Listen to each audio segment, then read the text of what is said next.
Welcome everyone. In the last lecture, we discussed some numerical problems on Hurwitz criteria. I have received some requests to throw some light on the process of continued fraction expansion. So in this lecture, we will discuss in detail the process of continued fraction expansion. Okay, first we will start with a simple numerical problem and then I will throw some light on the process of continued fraction expansion. Consider a polynomial PS which is s raised to power 4 plus s cube plus 6s square plus 3s plus 6. We will perform continued fraction expansion on it and we will try to notice down some points regarding the continued fraction expansion. First of all, I will check the condition number 1, which says all the coefficients of the given polynomial must be positive and non-zero. Over here we have the plus 1 here, we have plus 1 here, we have plus 6 here, we have plus 3 here and we have plus 6 here. That means all the coefficients are positive. Also the least power over here is s raised to power 0 and over here the is s raised to power 4, the maximum power. So we should not have any term missing in between highest and lowest power. Let us see, we have s raised to power 4 here, s raised to power 3, s raised to power 2, s raised to power 1 and s raised to power 0. That means we do not have any term missing and all the coefficients of all the terms are positive. That means the condition number 1 is verified. We will now move on to the condition number 2, which is the continued fraction expansion. To perform the continued fraction expansion, we first need to split up the given polynomial into its even part and odd part. Here let us say ms is the even part and it will be equal to the summation of all the even power terms, which is s raised to power 4 6x square plus 6. So it will be s raised to power 4 plus 6s square plus 6. This is the even part. Similarly, the odd part will be ns and it will be the summation of all the odd power terms. Over here we have the odd power term as s raised to power 3 and 3s. So it will be s cube plus 3s. This is the odd part. So to perform the continued fraction expansion, we needed even and odd part. We have them now. We'll start with the continued fraction expansion. The continued fraction expansion says we need to perform either the ms by ns or ns by ms depending on the degree of the polynomials. If the degree of even part is higher than the degree of odd part, we will perform ms by ns. If the degree of odd part would have been higher than the degree of even part, we would have performed ns by ms. So over here we will perform ms by ns as the degree of even part is higher than that of odd part. So it will be s raised to power 4 plus 6s square plus 6 divided by s cube plus 3s. Let us perform the division. In the division process, it will be the divisor and this will be the dividend.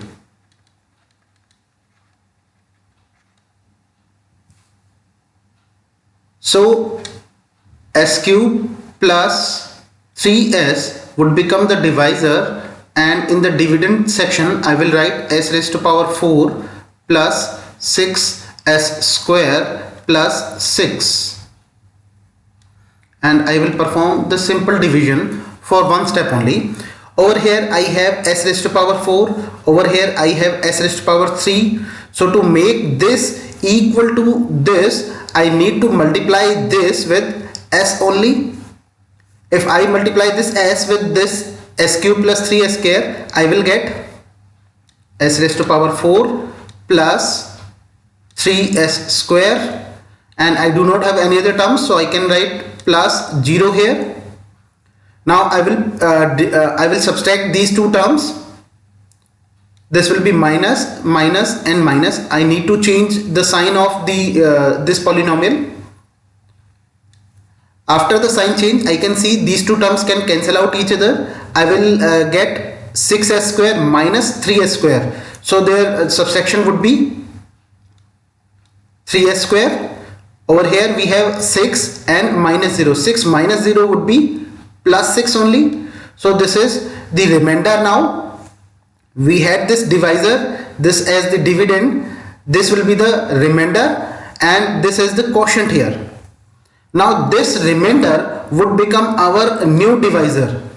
This will become the new divisor, and I will continue dividing it with this new divisor, and the new dividend would be the old divisor. The old divisor would become the new dividend. So I will put this s cube plus 3s square over here. I will get s cube plus 3s. So you can see the remainder has become the new divisor, and the old divisor has now become the new dividend. I will perform the same division once again. Over here I have 3s square, but I needed s cube, so I will multiply this with s by 3 so as to get s cube here. I will get s cube here. If I multiply s by 3 with this, I will get 2s. Now I need to perform the subtraction. So to perform that, I will change the sign. This plus will become minus, this plus will become minus, and s cube minus s cube will cancel out each other. I will get 3s minus 2s. So this s will be the new remainder now. I have this new remainder which is s, this as the new divisor.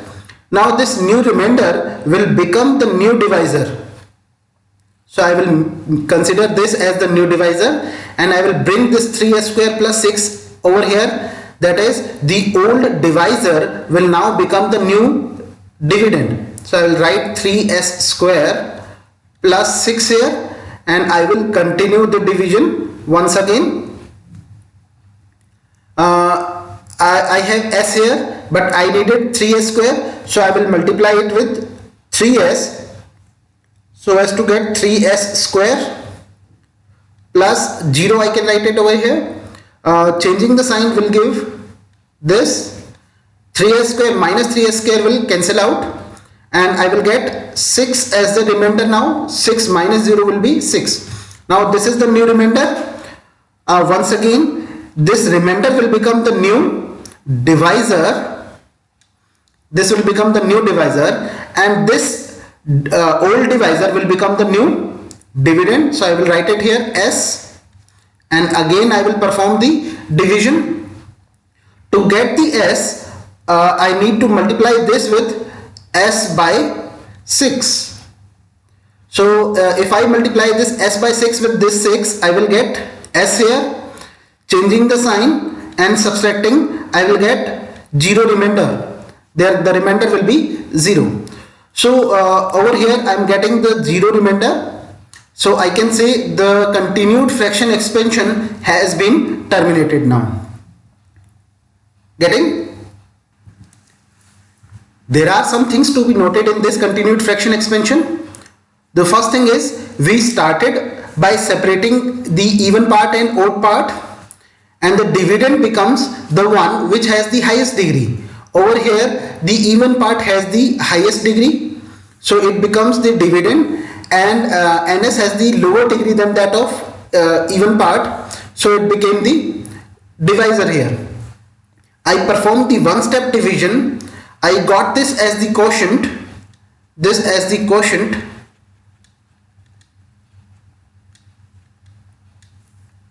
and this as the remainder. Now this remainder will become the new divisor for the second division, and the previous divisor will become the new dividend.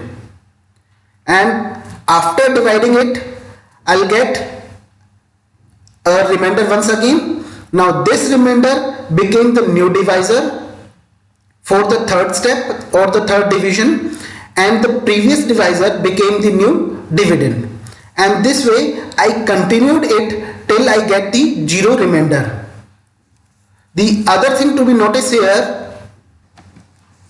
that the division took place in 4 steps. This is the first division, this is the second division, this is the third division and this one is the fourth division.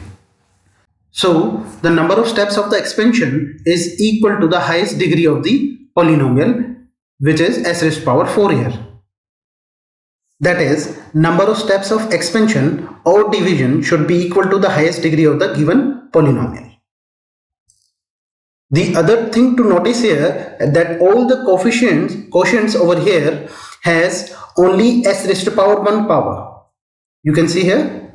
It is because the difference between the dividend and divisor is only of 1 power. That is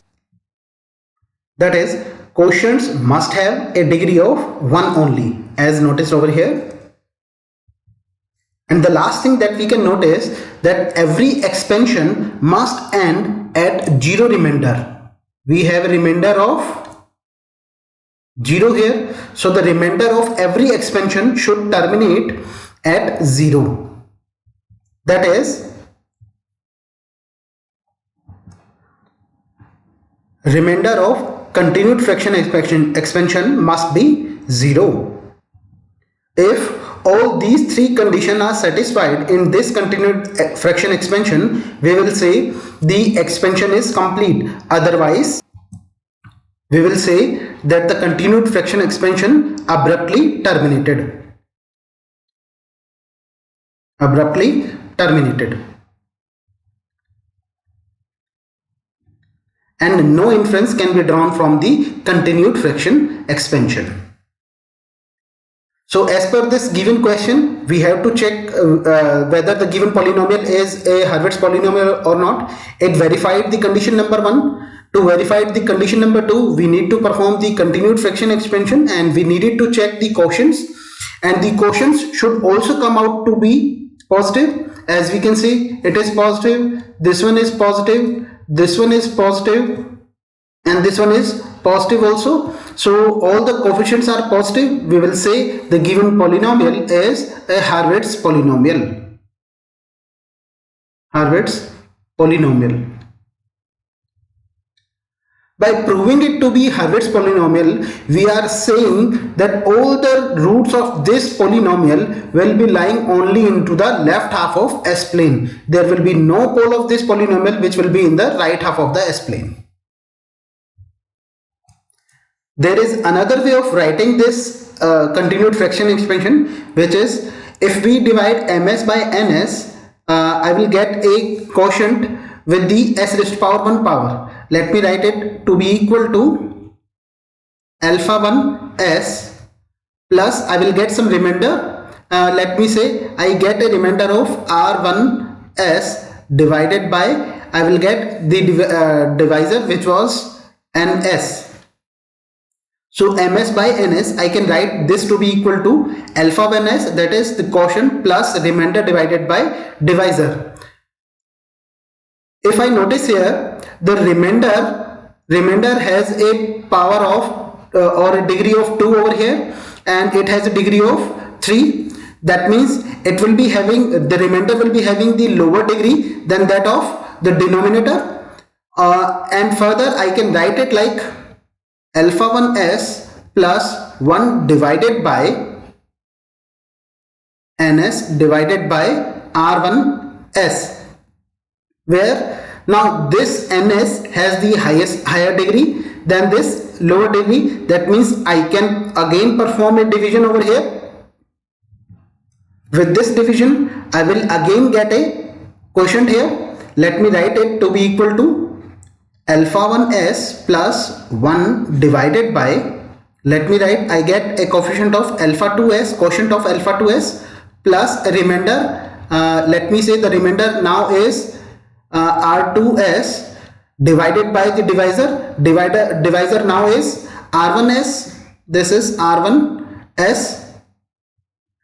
And it is clearly noted that the new remainder is of lower order than that of the previous remainder. That means it will be of lower order and this will be of higher order. This can further be written like alpha 1s plus 1 by alpha 2s plus 1 divided by r1s divided by R2s, where this R1 has the higher degree than that of this R2s, and that means again I can perform the division and I can continue to write it like this. I will get alpha 1s plus 1 by alpha 2s plus 1 by, say I will get alpha 3s, and I can perform this division till alpha ns plus 0. I'll get the quotient plus the remainder. I will continue this expansion till I get the remainder 0, and the number of quotients should be equal to the highest degree of the polynomial. If say PS has a degree of n, that means it must have n quotients here, but say the continued fraction expansion terminated with a quotient of alpha k plus 0, that is it has not reached to the number n.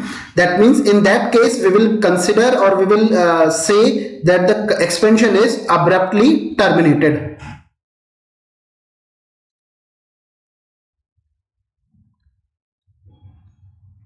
Abruptly terminated. We will see an example stating this condition.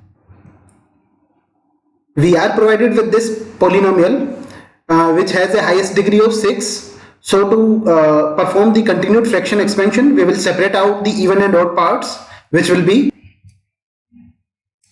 ms and ns. As the degree of even part is higher than that of the odd part, so to perform the continued fraction expansion, we will divide this even part with the odd part. 2s raised to power 5 plus 8s cube plus 6s 4s raised to power 6 plus 3. Now we need 4s raised to power 6 and we have 2s raised to power 5 here. So to find out what should be the coefficient, I will divide this with this separately. 4s raised to power 6 divided by 2s raised to power 5, I will get 2s. That means if I multiply this 2s with 2s raised to power 5, I will get 4s raised to power 6. So let us multiply this 2s with all this. I will get 4s to power 6 plus 16s raised to power 4 plus 12s square plus 0. Now to subtract them, I will change the sign, minus, minus, minus and minus here, and the resultant will be, these two will cancel out. I will get s raised to power 4 here. I will get 4s square plus 3. This is the remainder. Now this remainder will become the new divisor, and this old divisor will become the new dividend. So I will write 2s raised to power 5 here plus 8s cube plus 6s. Now I need 2s raised to power 5. I have s raised to power 4. So I will divide 2s raised to power 5 divided by 4s raised to power 4. I will get 2s again. So I will use 2s as the quotient. And if I multiply this 2s with this, I will get 2s raised to power 5 plus 8s cube plus 6s. Now I will change the sign to subtract them. After this, 2s to power 5 minus 2s raised to power 5 will be 0. S raised to power 3 minus 8s raised to power 3 will be 0. 6s minus 6s will be 0. So that means I am getting the remainder to be 0. So the continued fraction expansion terminates here. But as we know, the highest degree of this polynomial is 6. So the continued fraction expansion must have followed 6 steps, but it has terminated prematurely or abruptly. I would say it has terminated abruptly. That means no inference can be drawn out of these quotients, but the abrupt termination takes place only if if this divisor is a factor of this polynomial. This divisor will be a factor of this polynomial. That means this, if I divide this divisor with this polynomial, it will divide it completely. As the continued fraction expansion has terminated abruptly, so we cannot say by seeing these coefficients that the given polynomial is a Hurwitz polynomial or not. We need to follow other methods to check out whether the given polynomial is Hurwitz or not. That's it for this lecture.